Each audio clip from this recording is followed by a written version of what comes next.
Povo amado, espero que estejam bem, família, todos guardados. Tempo difícil, a gente vai vivendo aí com fé, com esperança, com coragem. Semana passada a gente começou uma discussão bem interessante sobre a questão do mal, sobre o problema do mal, sobre a existência de Deus, a existência de um Deus bom e também, ao mesmo tempo, na nossa realidade, a existência do mal e da maldade. Deixa eu te dizer algumas coisas antes da gente continuar nessa discussão. Hoje a gente vai para a segunda parte dela. A teologia, ela corre um grande risco. E qual é o risco da teologia? O risco da teologia é achar que Deus, porque ele é o objeto do nosso estudo, ele vai ser dissecado pela nossa racionalidade, dissecado pela nossa inteligência. E que a gente vai enxergar absolutamente tudo de Deus e vai compreender todas as coisas a tal ponto, inclusive, da gente poder dizer o que Deus pode e o que não pode fazer, até onde Deus chega ou deixa de chegar, em quem Deus toca ou quem Deus deixa de tocar. E isso é um problema. A teologia corre o risco da arrogância. A teologia não é má, porque teologia, de uma maneira muito geral, é algo que a gente faz quase que naturalmente. Quando a gente fala sobre Deus alguma coisa, de alguma forma a gente está fazendo teologia. A gente está estudando sobre ele, a gente está dizendo coisas sobre ele. Só que o nosso grande desafio é que o nosso Deus não se deixa capturar, até porque ele é muito maior, ele é imenso, ele para a nossa racionalidade é impossível que a gente consiga compreendê-lo. Então, o que a gente compreende ou por que a gente fala de Deus? A gente fala de Deus porque o nosso Deus é um Deus que se revelou na história e essa história foi escrita, essa história foi documentada, essa história testemunha da sua revelação. Então, nós cremos que o nosso Deus é um Deus que quis se revelar, quis se mostrar. E se Deus quis se mostrar a nós, então ele está interessado em que nós o conheçamos como ele quis se mostrar. Por isso que a gente investiga, por isso que a gente discute, por isso que a gente lê, por isso que a gente estuda sobre Deus. Agora, entre nós caminharmos nesse convite que ele nos faz de compreendê-lo e nós acharmos que entendemos tudo e completamente a respeito dele, aí é uma distância muito grande. Até porque esse convite de Deus na sua revelação para conhecê-lo, é um convite muito mais para que nós possamos nos relacionar com ele do que nós possamos dissecá-lo, como se a gente tivesse capacidade disso. Então, cuidado com isso. Por que eu estou dizendo isso? Porque essa discussão sobre o problema do mal é uma discussão extensa, é uma discussão grande. É uma discussão que até hoje, cada vez que a gente tem um novo problema, uma nova situação na sociedade, essa discussão vem à tona e aí muitas pessoas tentam dizer exatamente como Deus agiria e por que Deus agiu e por que aquilo aconteceu daquela maneira. Alto lá, muito cuidado nessa hora, porque nós estamos falando daquele que é soberano. Seus propósitos são muito maiores do que a nossa capacidade de compreendê-los. Então a gente, nesse momento, se quebranta e se ajoelha em profunda humildade e glorifica ao Pai que estás nos céus. A gente se quebranta ante a vontade dele, mas a gente precisa se colocar, nós precisamos nos colocar nos nossos lugares, tá bom? É dentro dessa compreensão e dessa percepção de humilhação, inclusive, que a gente precisa discutir essa questão do mal e da maldade na experiência humana. Eu quero então apresentar a vocês a segunda parte desse estudo. Vamos lá. A gente está aqui nos estudos do Evangelho de Marcos. Nós iniciamos a aula 31 com esse verso. Nós paramos na aula 30 com esse verso, no capítulo 8, verso 31. Então Jesus começou a ensinar-lhes que era necessário que o Filho do Homem sofresse muitas coisas, fosse rejeitado pelos anciãos, pelos principais sacerdotes e pelos escribas, fosse morto e depois de 3 dias ressuscitasse. E a pergunta que nós colocamos naquele estudo 30, há 2 semanas atrás, foi: por que era necessário? por que era necessário que ele fosse morto. Por que foi necessário que Jesus morresse? Por que foi necessária a cruz? Por que foi necessária aquela trajetória dele? Por que esse foi o propósito do Pai? Então a gente está tentando responder essas questões antes de prosseguir no livro de Marcos, antes de chegarmos nessa segunda parte do livro de Marcos e ao seu centro nervoso, que é ali a crucificação, a semana da paixão, né? A crucificação, a morte e a ressurreição, e o final do livro. Então a gente começou na semana passada a falar sobre o problema do mal e da maldade. A gente, na primeira parte, falou sobre o propósito de Deus para o ser humano, o propósito de Deus para a vida humana, como Deus criou todas as coisas e a partir da decisão que o homem toma de buscar a sua própria vontade, de sair do desígnio de Deus, de romper os limites que Deus coloca, ele atrai para si como consequência disso a morte. E aí a morte em todos aqueles sentidos que nós vimos. Então, se você não viu esse estudo ainda, volte uma semana, e se você ainda não está acompanhando nosso estudo, estuda com a gente desde o primeiro capítulo lá, desde do início lá do livro de Marcos. Então, o que a gente vai tentar responder agora é isso. Como Deus resolveu acabar com o mal? Eu tentei fazer um estudo bem simples, bem simplificado, para que eu possa captar aquilo que os evangelhos dizem, aquilo que o texto bíblico no Novo Testamento diz, e não toda a discussão que existe na teologia, nem os principais articuladores dessas discussões, ok? Mas eu vou me valer aqui também de um pensamento de um teólogo para a gente também olhar essas questões. Então, a questão que nós começamos foi essa daí. Se Deus é bom e todo-poderoso, isso daí é uma espécie de resumo do trilema de Epicuro, e eu falei isso na última aula. Se Deus é bom e todo-poderoso, por que não acaba com o mal? Ele é bom, mas convive com o mal? Então, de duas uma. Ou ele é bom, mas ele não tem poder para acabar com o mal. Por isso, então, ele não é Deus. Se ele não tem poder para tal, então ele não é Deus. Ou ele é todo-poderoso, mas ele não é bom. Então, ele não é digno de ser adorado. Ele é um Deus que está isolado na existência nesse sentido aí. Como é que a gente consegue lidar com essa questão de Deus e a existência do mal?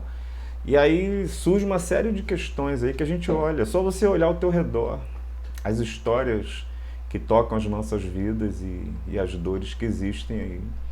Onde Deus estava diante da morte da minha filhinha? Será que de fato Deus é amor? Então por que Ele permite tanta dor e sofrimento? Por que Deus não se levanta contra o sofrimento do inocente? O grande desafio em relação ao mal e à maldade na existência tem a ver com o sofrimento do inocente. Quando a gente olha para o injusto, para aquele que pratica o sofrimento, mas ele é violento, ele é mau, ele pratica maldade, então já há uma espécie de compensação existencial que a gente espera que esse que pratica o mal e a maldade receba também o mal e a maldade. Se ele está semeando isso, que ele receba isso. Seria justo, é justíssimo que ele receba o mal que ele praticou. Mas como é que a gente justifica o infortúnio do inocente, da criança inocente, da pessoa inocente, da pessoa que não fez por onde receber aquele tipo de resposta da vida, de resposta da existência, e recebeu? Então, a gente está tentando lidar com essas questões aí. Para a gente começar a conversar sobre isso, nessa segunda parte, então a gente precisa logo definir então o que é o mal. A gente precisa compreender isso. Essa foi a questão que a gente deixou lá no final do último estudo. O Deus bíblico não fica impassível diante de todas essas coisas, interfere na existência com uma finalidade: estabelecer o seu propósito para todas as coisas. Portanto, a questão é: como Deus resolveu agir em meio à dor e ao sofrimento ao sofrimento e à morte, em meio à dor, ao sofrimento e à morte. Como ele resolveu acabar com o mal? Já que ele não fica impassível, então como é que ele se move? E por que que eu não vejo o mover dele na existência? Por que que nesse momento, talvez no texto bíblico até apareça, mas nesse momento, na minha realidade, parece que ele está tão distante, que ele está tão ausente. A gente tem que começar então para entender o que é o mal. Como é que a gente lida com essa questão? Então, o que é o mal?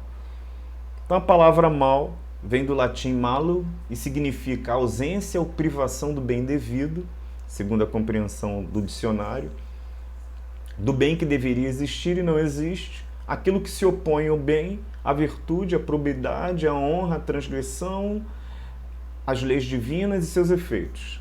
Isso é o mal.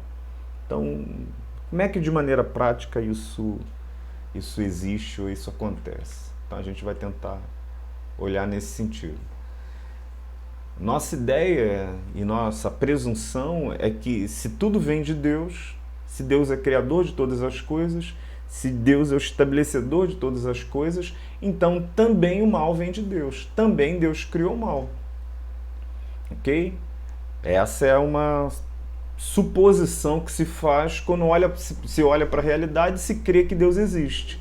Então, nesse ponto, crê que ele é todo-poderoso, mas ele não se ressente do mal. Ele é todo-poderoso, mas ele não quer acabar com o mal. Então, Deus existe, ordenou todas as coisas, fez surgir inclusive o mal e não faz nada para remediar esse tipo de situação. Lá em Isaías 45:7, inclusive, tem um texto que fala sobre Deus criando a luz, criando todas as coisas e criando o mal. E aí, uma leitura desse versículo isolado, sem entender o contexto de Isaías, sem entender do que Isaías fala ali no capítulo 45, que vai ter desfecho, por exemplo, no 47:11, que mal é esse que ele está falando, que cria? A gente pode, de alguma forma, achar que a criação de todo o mal e do mal da humanidade, do mal que assola a humanidade, foi feita por Deus. Porque a partir dessa leitura aí, como que a gente justifica a presença de Deus e o mal na existência humana? Mas você vai entender que essa leitura precisa ser feita com muito critério, com muito cuidado. Sobretudo num assunto como esse. Você não pode ler um versículo isolado sem a compreensão total das Escrituras. Esse verso precisa concordar com aquilo que as Escrituras dizem. E o que as Escrituras dizem a respeito da presença do mal na existência humana? De uma maneira muito geral, antes da gente passar aqui a um verso, deixa eu abrir e fechar um parênteses aqui com essa percepção de Agostinho aqui, para nos ajudar a entender essas questões.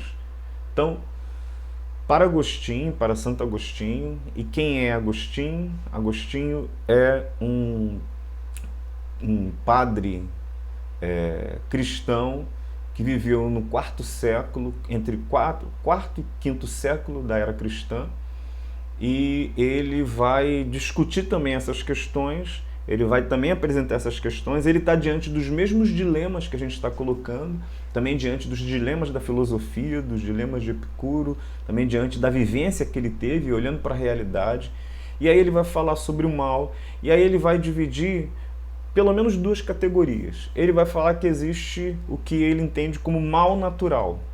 E o que seria o mal natural? Seria as questões naturais, aquilo que acontece independente da vontade e interferência humana na natureza. Então esse seria o mal natural. Quer dizer, se vem um terremoto, se vem um maremoto, se vem uma grande enchente, se chove demais, se faz sol demais, todas as coisas que a natureza de alguma forma trazem, que podem trazer fora de uma determinada normalidade e trazer algum tipo de dificuldade para o ser humano, isso pode ser entendido como mal natural. Ok? Existem outros desdobramentos, mas um exemplo muito simples é esse. E existe o que ele chama de mal moral. E o que seria o mal moral? O mal moral é o produto do arbítrio da criatura. O mal moral é aquele que vem diretamente da ação deliberada. Eu coloquei aqui no caso do ser humano, mas não somente do ser humano, das criaturas com vontade, criadas com volição. Porque você tem também os anjos caídos que em determinado momento exercem a sua vontade, e exercendo a sua vontade eles se levantam contra Deus e eles são expulsos por conta disso. Então, o mal natural e o mal moral. Quando a Bíblia vai falar sobre a questão do mal, a Bíblia vai nos dar uma resposta muito categórica sobre a presença dele na existência humana. A gente tem uma compreensão, por exemplo, lá em Romanos 5,12, dizendo o seguinte: portanto, assim como por um só homem entrou o pecado no mundo, e pelo pecado veio a morte, assim também a morte passou a toda a humanidade, porque todos pecaram. Então há a compreensão da Bíblia de que o pecado e o mal é o resultado do pecado, que o pecado ele entra na existência não porque Deus criou o pecado, mas porque Deus criou uma criatura que poderia exercer o seu arbítrio, exercer a sua vontade, e quando essa criatura exerce a sua vontade para longe da vontade de Deus, para longe dos limites que Deus coloca, que Deus impõe, essa criatura peca contra Deus.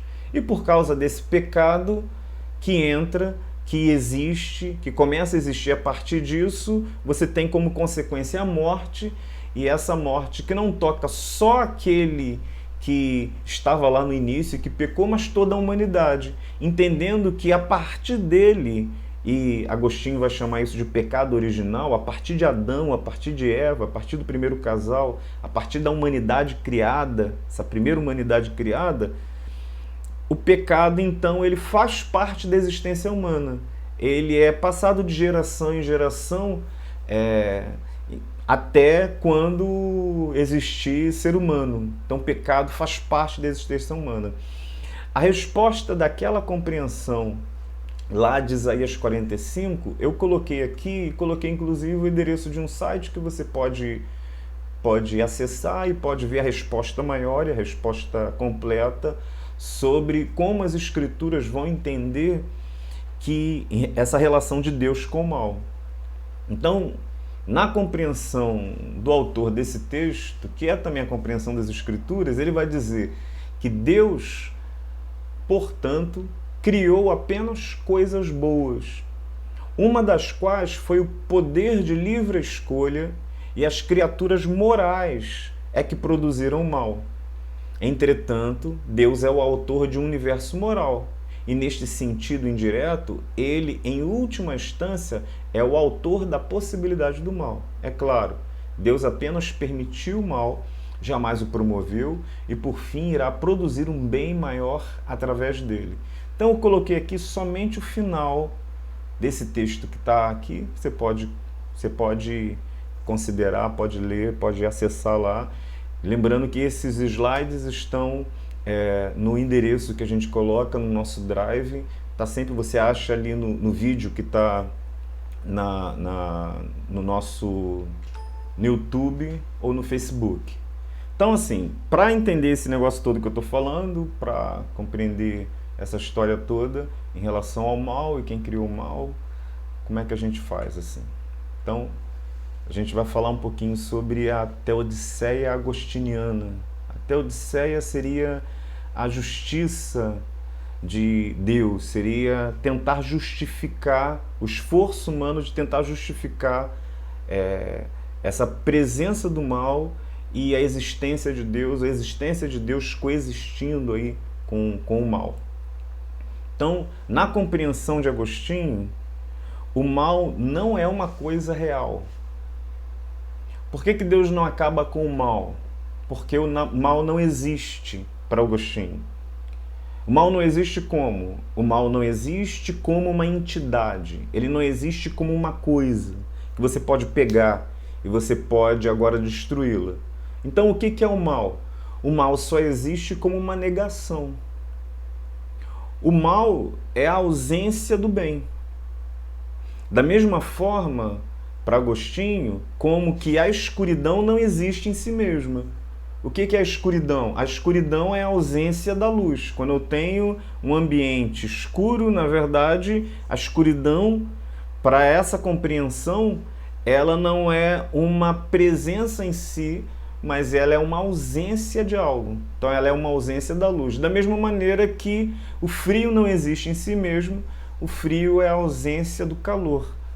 Então, o entendimento é que o que é o mal? O mal é a ausência do bem. O mal é a ausência da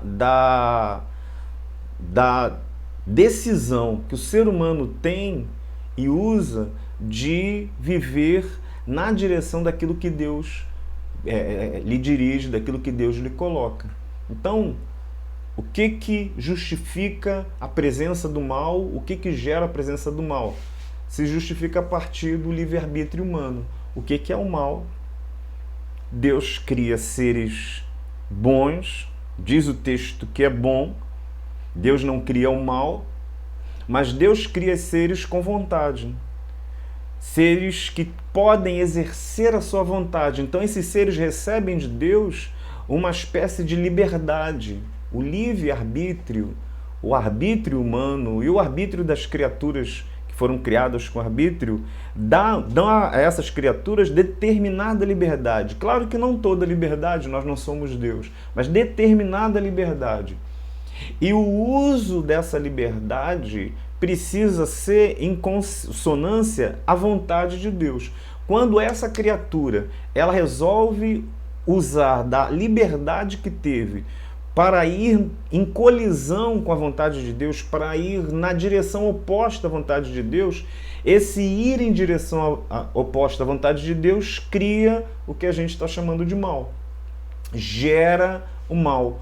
O mal, ele não existe enquanto entidade, o mal não é uma coisa que eu ponho a mão, que eu coloco a mão e que eu posso destruir, mas o mal é a ausência, o mal é a decisão que a criatura teve à revelia do seu Criador. É igual, fazendo uma comparação, é igual o amor. Por exemplo, o amor existe? Você vai falar, claro que o amor existe. Eu amo meu filho. Mas como é que eu posso então destruir o amor? Eu posso botar a mão no amor, eu posso pegar o amor, eu posso fazer o amor desaparecer. Como é que eu faço desaparecer o amor? Não, é possível fazer desaparecer o amor, mas de que maneira? Para fazer desaparecer o amor, eu preciso fazer aquele que ama não amar mais. O amor não existe como uma coisa, como uma caneca que eu coloco a mão. O amor é um sentimento que existe quando alguém decide amar um outro alguém. Então, de que maneira pode desaparecer o amor? Eu preciso fazer desaparecer aquele que ama. Eu preciso tirar da existência aquele que ama. Quando aquele que ama deixa de amar, e quando todos os que amam deixam de amar, então o que vai acontecer é que o amor vai desaparecendo. Da mesma maneira, o mal, ele existe, mas não como uma entidade. Alguém pode falar, mas Satanás é uma entidade que personifica o mal. Satanás personifica o mal, mas também Satanás é uma criatura. Então Satanás não é o criador do mal, no sentido de que ele matando, destruindo Satanás, a gente destrói todo o mal. De forma alguma. E o texto bíblico vai nos ajudar a compreender isso. De forma alguma. Porque ele personifica o mal, mas toda vez que o ser humano decidiu ir na direção contrária à vontade de Deus, o que ele gerou para si foi morte. Por quê? Se Deus é vida, se tudo em Deus é bom, se toda bondade, todo amor e toda luz está nele, quando o ser humano decide sair de Deus, decide andar à revelia dele, então o ser humano chama para si, escolhe para si o mal, escolhe para si a maldade, escolhe para si a morte. Agostinho vai dizer que antes do pecado, a humanidade criada poderia escolher, tinha condição de escolher. Então poderia dizer, ou poderia escolher não pecar. E o texto bíblico vai nos afirmar, e Agostinho vai nos afirmar, que depois do pecado, a humanidade não pode mais dizer que não vai pecar. Não pode mais escolher. Antes do pecado, ele poderia dizer ou poderia escolher não pecar. Depois do pecado, ele não pode não pecar. O pecado, então, é a determinação que existe contra todo ser humano e sobre todo ser humano. E é isso que o livro de Romanos, inclusive, vai nos mostrar por diversos momentos, em diversas situações. Então, um texto também tirado, e eu deixei o endereço aqui do site, do vídeo do YouTube para você. Se Deus estivesse nos programado de modo a sempre escolhermos o bem, não causaríamos nenhum dano, mas também não seríamos livres e não poderíamos usar a razão para escolher. Foi muito melhor termos escolha, do contrário, seríamos marionetes nas mãos de Deus, que controlaria nossos fios para que sempre nos comportássemos bem. E Deus não quis criar seres marionetados, Deus não quis criar robôs. Deus quis criar seres que pudessem amar, seres que pudessem amá-lo. E para amar, você precisa escolher. Então, quando Deus cria o ser humano com esse senso de liberdade, ou com esse pouco de liberdade, ele também dá ao ser humano responsabilidade, porque não existe liberdade sem responsabilidade. Toda liberdade pressupõe responsabilidade. Você tem um filho pequeno e o teu filho tem meses, ou tem 1 ano, 2 anos. Ele ainda não tem responsabilidade nenhuma. Ele não tem responsabilidade nenhuma. Então ele não pode ter liberdade. Agora, o teu filho já de 15 anos, ele já tem uma certa liberdade, então ele precisa ter responsabilidade. A vida humana só se organiza dessa maneira. E Deus, quando cria seres, e seres com capacidade de amar e capacidade de servi-lo, esses seres também precisam ter capacidade de decidir. Porque amor é sempre voluntário, amor é sempre entregue. Então, esses seres têm também a capacidade de não amá-lo. Eles não são marionetes. Deus cria seres com volição, com vontade, com capacidade de decidir. Uma vez chegou para mim uma discussão de uma empresa, estava acontecendo nos grupos privados da empresa, e um irmão meu me trouxe essa discussão que eu achei muito legal. E a pessoa estava exatamente discutindo essa questão do problema do mal e discutindo como que um Deus onipotente, onipresente, onisciente criou Hitler, por exemplo. Como que Deus, olha, sabe o que Hitler vai fazer, sabe o mal que Hitler vai fazer, sabe a dor que Hitler vai provocar, tantos milhões de pessoas mortas por um homem insano.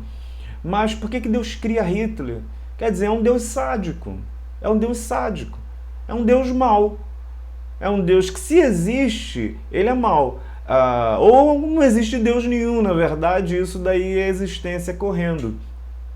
Por que Deus sabe que o homem vai pecar, por exemplo, e cria Satanás? E cria a árvore lá que ele coloca no meio do jardim. Então, não colocasse árvore, nem criasse o homem, ou não criasse Satanás daquela maneira. Por que Deus cria Satanás? Aí, a resposta que eu fui dando para esse meu amigo, meu irmão, para que ele discutisse no grupo, e a resposta que a teologia cristã traz, é que Deus não cria Satanás. Deus não cria Hitler, aquele insano. Deus cria Lúcifer, o anjo de luz. Deus cria a humanidade. Deus cria a possibilidade de nascer Adolf Hitler, mas nascer aquela criança. Nascer uma criança que poderia ser criada e cuidada e ter uma tendência para o bem e uma tendência para o mal. É Lúcifer que cria Satanás. É Lúcifer que, na sua decisão, que na sua escolha de viver a revelia de Deus, que na sua escolha de viver contrário à vontade de Deus, se transforma naquele ser de maldade e de escuridão. É a humanidade criada que recebe liberdade e responsabilidade de Deus na sua decisão de ir à revelia de Deus, que gera toda sorte de malefícios. O pecado que entra, a morte e a maldade. É o Adolf Hitler que cresce dentro do seu ambiente familiar e que desenvolve a sua percepção e que tem a possibilidade de um outro caminho, que escolhe o caminho do mal e da maldade nesse sentido. Deus não cria seres maus, Deus não cria seres maus, mas Deus criou a humanidade com a capacidade de escolha, e foi a humanidade que escolheu a maldade. A humanidade que escolheu a maldade. Então, na compreensão das Escrituras, o que é o mal? O mal é o exercício da vontade da criatura, seja Satanás ou seja os homens, de decidir agir e viver a revelia do Criador. Essa criatura, então, criou o mal em todas as suas facetas e especificidades. Até porque, no entendimento bíblico, o mal moral é que vai gerar o mal físico. Lembra quando a gente falou do propósito da criação de Deus e porque ele toma do fruto e ele peca contra Deus, ele morre, e aí ele é tocado pela morte em pelo menos 5 dimensões? Aí a gente falou da morte social, da morte existencial, da morte cósmica, da morte física, da morte espiritual. Então, dentro dessas mortes aí está a morte natural também. Até porque a gente não sabe hoje o quanto o homem interfere ou não nas catástrofes que acontecem no tempo, no planeta e naquilo que tudo que existe. Daí, a grande pergunta que ainda fica para nós, a gente já compreendeu então o que é o mal. E a gente já compreendeu que Deus não criou o mal.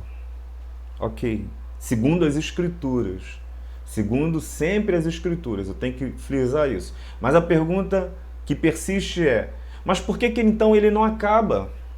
Ele não destrói, ele não acaba com o mal e a maldade? Por que Deus não resolve todas essas coisas na existência humana? Tudo bem, ele não criou o mal, ele criou uma criatura que escolheu o mal, mas por que ele não acaba com essas coisas? Por que Deus fica passivo diante de todas as dores que a gente vê, de toda a maldade que a gente vê, de todas as consequências da decisão de Adão e Eva? Aí a gente precisa entender como que Deus espera acabar com o mal e a maldade. Ele vai acabar, o texto de Apocalipse diz que Deus vai acabar, Jesus diz que vai acabar com o mal e a maldade, mas você precisa entender como ele fará isso. E aí, primeira parte disso, a gente conversa aqui, a segunda parte na outra aula. Para acabar com o mal, Deus então precisa acabar com quem produz o mal.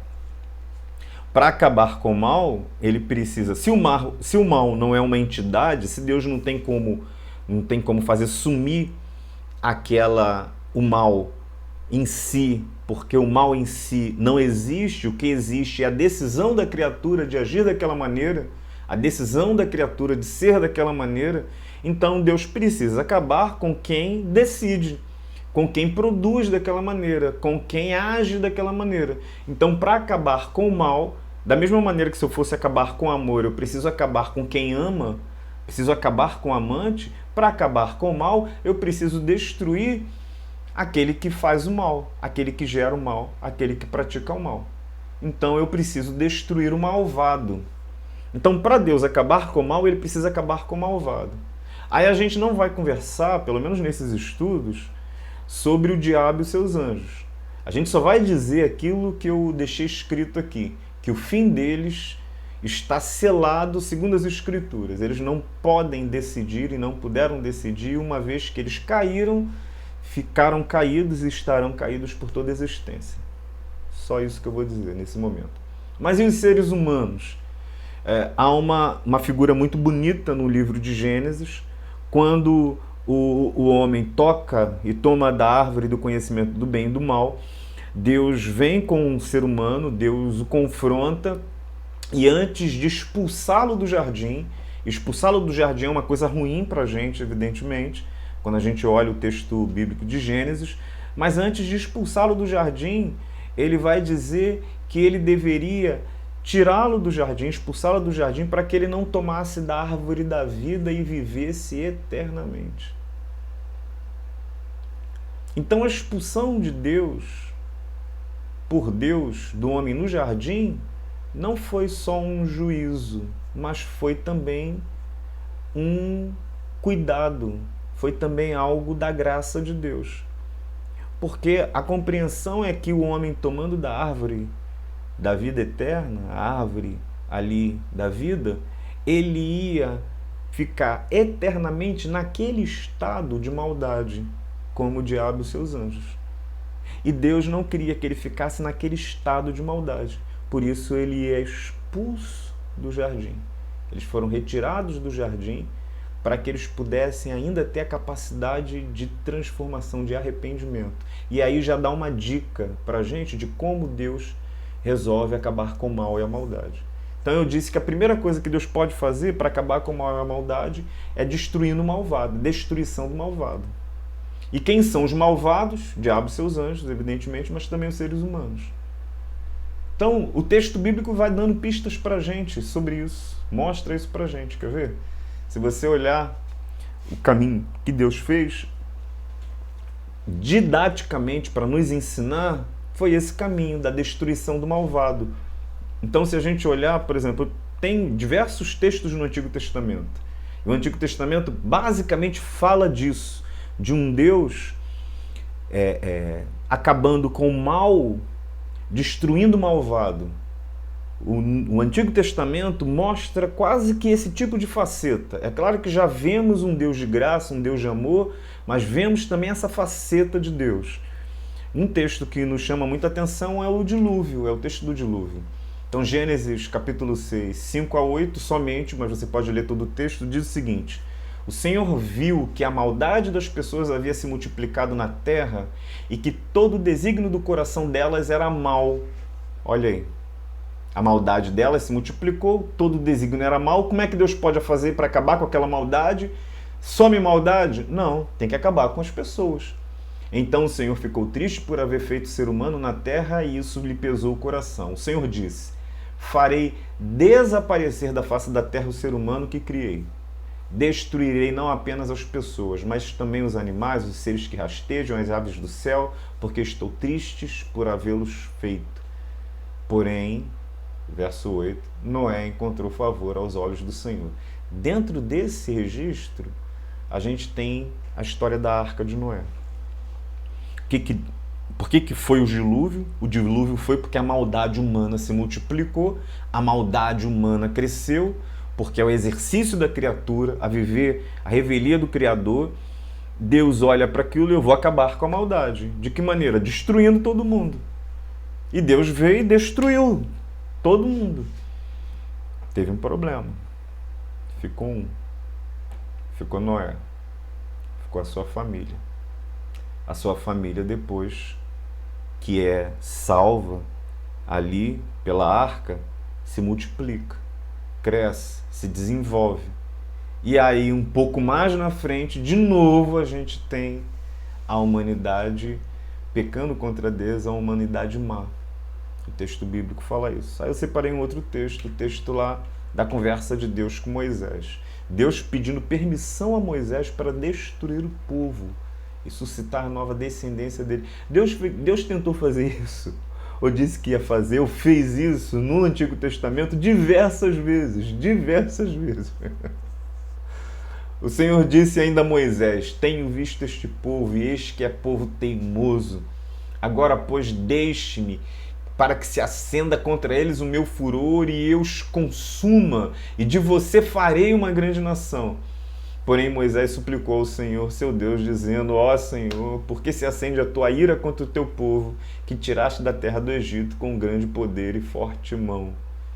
Esse texto é lindo. E nesse texto, a gente pode correr o risco de achar que Moisés é mais misericordioso que Deus. que Moisés é mais sensato do que Deus. E que Moisés tem mais capacidade de amor do que Deus, porque quem parece que segura o Senhor contém Deus, porque Deus está irado e Deus vai descer e vai consumir todo mundo, quem segura e quem inclusive coloca a própria vida no meio e diz o seguinte, ó, se o Senhor vier e se o Senhor destruí-los, então me destrua primeiro. Me destrua primeiro. Parece que Moisés é mais amoroso que Deus. Moisés está no lugar do intercessor. Né? Moisés é a figura do intercessor. É a figura do filho que recebeu toda a punição. Recebeu em si toda a justiça de Deus. Mas isso daí é conversa para o nosso próximo encontro. Mas o que é interessante nesse texto é que, de novo, se multiplicam as gentes, se multiplica a maldade e o remédio é destruir todo mundo. O remédio para acabar com o mal e a maldade no mundo é acabar com todas as pessoas. Qual é o problema? O problema é que se você deixar se você deixar uma família, se você deixar alguns, esses alguns se multiplicarão e de novo o ser humano viverá aquelas mesmas situações, viverá o mal e a maldade. Então, Deus só tem uma possibilidade de acabar com o mal e a maldade de uma maneira definitiva. É acabar com todo mundo. Tem que destruir todo mundo. Para acabar com o mal e a maldade na existência humana, tem que destruir a existência humana. Não pode ficar pedra sobre pedra, não pode ficar um remanescente. Não pode ficar uma família, não pode ficar um homem justo. Ah, mas aquele dali é justo e ele nunca fez nada que desagradasse a Deus. É, mas ele também tem que sair, ele também tem que morrer. E é claro que o texto bíblico está tentando fazer a gente enxergar aquilo que Jesus vai clarificar para a gente. A revelação de Deus é progressiva. Deus vai se revelando de maneira progressiva para nós. E o Antigo Testamento vai construindo essa compreensão que vai se clarificar no Novo Testamento. E o Antigo Testamento já está dizendo aquilo que Jesus fala e aquilo que Paulo fala em relação à lei. Que a lei, ela servia como condenação de toda aquela geração e que ninguém poderia ser salvo pela lei. Porque pela lei estavam todos condenados. É essa discussão lá em Romanos. O que está dizendo é que por causa do pecado dos pais, esse pecado que vem de geração em geração e de geração em geração, todas as gerações pecaram, todos os homens pecaram, toda a humanidade pecou. Então, você que quer acabar com o problema da sociedade matando bandido, por exemplo, e você evoca o texto bíblico dizendo que Deus tem que ser justo e tem que matar o homem mau, se Deus for justo e se praticar a sua justiça contra o mal e a maldade na sociedade, Deus não pode só matar o homem mau que pratica a maldade hoje. Ele tem que matar todo mundo. Então a gente vai olhar assim e vai falar o seguinte: Senhor, mata todo mundo que é mau. Aí Deus vai falar, eu vou matar. Aí Deus vai, olha para a existência, para a terra, dá ordem aos seus anjos e aí ele sai e mata todo mundo. Aí mata todos os ladrões, todos os facínoras, todos os assassinos, essa gente malvada, pratica o mal. Aí depois os anjos vão chegar diante de Deus e falar: Senhor, cumprimos o teu desígnio. Aí Deus olha para a terra e fala: não, mas ainda tem maldade. Volta lá e acaba com ela. Aí eles vêm e eles começam a matar. Já acabou com todos os ladrões, todo mundo que está na cadeia, todo mundo que já matou, todo mundo fez. Mas tem maldade, tem maldade. Então começa por onde? Começa pelas igrejas. Começa a matar pastoradas. Tudo é mal também. Aí mata pastor, mata líder religioso, mata de tudo quanto é lado. Mata os políticos também. Aí acaba com os políticos. Mas quando os anjos chegarem no céu, falar: cumprimos o teu desígnio, Deus vai falar: ainda tem maldade. Aí volta, então mata professor. E por aí vai matando, matando, matando. Um belo dia vão bater na tua porta. E quando baterem na tua porta, você vai dizer: eu não fiz nada. Nem meu filho pequeno, caçula, fez nada. Aí o anjo vai dizer, mas Deus vê maldade, Deus vê pecado. E o pecado e a maldade precisam ser exterminados. Chegou a tua hora, você também tem que morrer. O que o texto bíblico vai dizer lá em Romanos? Paulo vai dizer lá em Romanos. Porque todos pecaram e foram destituídos da glória de Deus. Todos pecaram. Não é só... Lá em Romanos, Paulo está discutindo com o povo de Roma lá, e não é só aqueles perversos que deixaram pais, aí tem lá o texto dos efeminados, aí a gente pega lá no versículo, os efeminados pecaram. Mas Paulo não está falando só deles. Paulo está falando deles, Paulo está falando dos religiosos, Paulo está falando dos moralistas, Paulo está falando de todos os homens e de todas as mulheres, Paulo está falando da humanidade toda, você e eu, todos pecaram. Para Deus acabar com o mal e a maldade na existência humana, ele tem que acabar com a existência. Porque se ele deixar um remanescente, ele já mostrou isso através do Antigo Testamento todo. Esse remanescente se corrompe porque esse remanescente é mau. Então, o primeiro caminho para destruir o mal e a maldade na existência humana é um caminho que Deus não quis. Deus não quis. O Antigo Testamento vai mostrar isso. Não é um caminho que traz prazer a ele, é um caminho que ele não escolhe. Aí tem um outro jeito. Graças a Deus tem um outro jeito. E qual é o outro jeito? É você transformar o malvado. Simples assim? Simples assim. É o malvado deixar de ser malvado e agora se tornar bondoso. É o malvado passar por uma transformação e agora, ao invés de malvado, ele agora escolhe o caminho do bem. Ele agora tem espaço para o arrependimento. Qual é a mensagem de Jesus no Novo Testamento? Qual é a mensagem de João Batista no Novo Testamento? Arrependei-vos. Arrependei-vos. Caminho da transformação. Simples assim, simples assim. Mais ou menos, né? Por quê? Porque Deus não vai alterar a vontade humana, porque senão ele está contradizendo a maneira como ele criou o ser humano. Lembra? Que ele criou o ser humano com vontade, liberdade limitada e responsabilidade. O ser humano precisava usar a sua vontade. Então, o que Deus faz? E esse é o Novo Testamento. Deus apela. Deus convida. Deus fala ao coração. Chega diante de Israel e fala: Israel, coração duro, eu quero dar-lhes um coração de carne. Eu quero que vocês se arrependam, voltem-se a mim, busquem de mim água viva, arrependam-se, venham. Por quê? Porque essa é a linguagem do amor, essa é a linguagem de alguém que espera que o outro caia em si. Lembra do filho pródigo que sai de casa e não quer saber do pai? O que o pai? O pai tem poder para prender o filho ali? Ele tem poder para aprisionar o filho? Tem, mas o que ele faz? Ele liberta o filho. E é o filho, pelas próprias pernas, que precisa entender que não há vida longe dali do aprisco, longe do pai. Essa é a linguagem de Paulo em Romanos 12. A gente não vai ler todo Romanos 12, mas eu quero trazer para você. Olha a linguagem do Romanos 12.